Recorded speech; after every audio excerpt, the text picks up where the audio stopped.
1 महीने 1.5 महीने के बाद हम लखनऊ आए फिर डॉक्टर ऋचा के पास हो जाएगा, सब सही होगा, बिल्कुल परेशानी की बात नहीं। कभी बेबी हॉस्पिटल में कभी ऐसा लगा ही नहीं कि कहीं किसी और के यहाँ जा रहे हैं। It never felt like that. The process is amazing. It's very magical.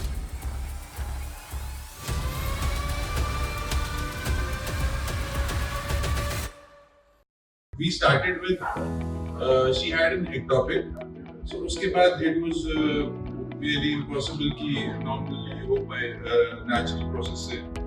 So इतना का ही hard work था, इसलिए she found out about Dr. Richa ma'am and हमारे जो हम जिनके पास जा रहे थे उन्होंने भी डॉक्टर रिचा का ही नाम लिया था और फर्स्ट टाइम इसी तरह ही अकेले यहाँ पे आई। मुझे तो आई वाज नॉट हियर, मैं बाहर रहता हूँ उसके काम से, तो and she felt very much at ease.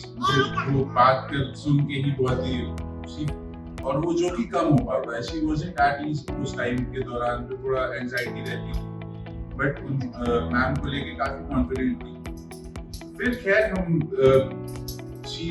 we made other plans, हमने कहा कि नहीं let's go for somewhere else, जो बड़ी सिटी में ट्राई करते हैं। हम बॉम्बे गए, वहाँ पे एक डॉक्टर को कंसल्ट करा, बड़ी कोई सीनियर डॉक्टर थी, नाम भूल गया मैं, और उनके पास गए। somehow वो अच्छा, वो बहुत ही it was more like a business, it felt like a business, हम एक बिजनेस के पास जा रहे हैं। और वहाँ जाते ही 1-2 दिन के अंदर वो अच्छी वो पॉजिटिविटी नहीं आ पाई।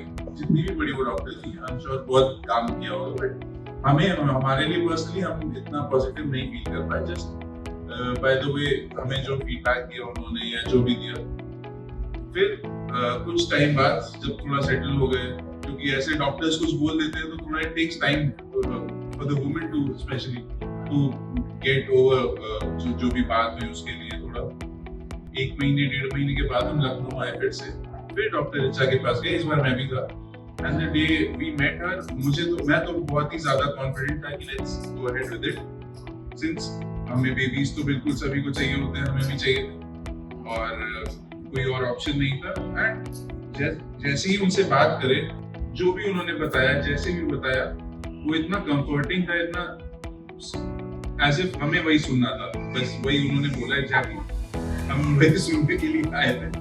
और उसके बाद फिर मैं भी इशिता भी, हम लोगों ने फिर पीछे सोचा ही नहीं, हमने let's go ahead with it, जो भी है हम, I know we are in the right hands और हो जाएगा, सब सही होगा, बिल्कुल परेशानी की बात नहीं।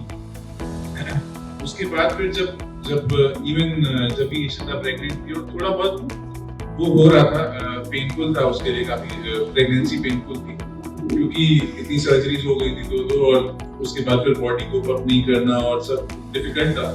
सो उस वे में भी बहुत ही ज्यादा कंफर्टिंग था। मैं अपने आप ही खुद ही रियलाइज कर रहा था कि मैं जब भी आ रहा था आपके क्लिनिक पे, कभी बेबी हॉस्पिटल में कभी ऐसा लगा ही नहीं कि कहीं किसी और के यहाँ जा रहे हैं। It never felt like that.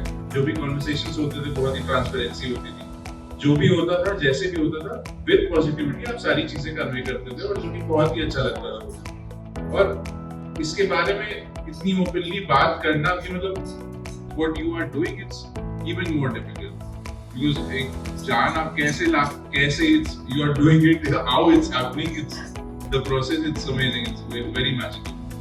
तो मैं तो उसी टाइम से लेके अभी तक, आज भी जो भी बच्चे जैसे भी जितना भी प्रोसेस है, मैं भगवान से शुक्रगुजार हूँ कि हम बिल्कुल सही जगह पे आए। हमने कुछ भी और देखा नहीं, सुना नहीं, एकदम बढ़िया रहा, एकदम अच्छा रहा। मैं बाकी जितने लोग मिलते हैं, मैं उनको भी यही बताता हूँ, अपने फ्रेंड्स जो हैं, जो जिनको प्रॉब्लम्स है, मैं उनको भी यही शेयर करता हूँ कि यार हमें तो टचवुड कभी ऐसा कुछ नहीं है, कोई सोचना भी नहीं पड़ा, क्योंकि हम एकदम सही हाथों में थे, कभी ऐसी प्रॉब्लम। Thank you.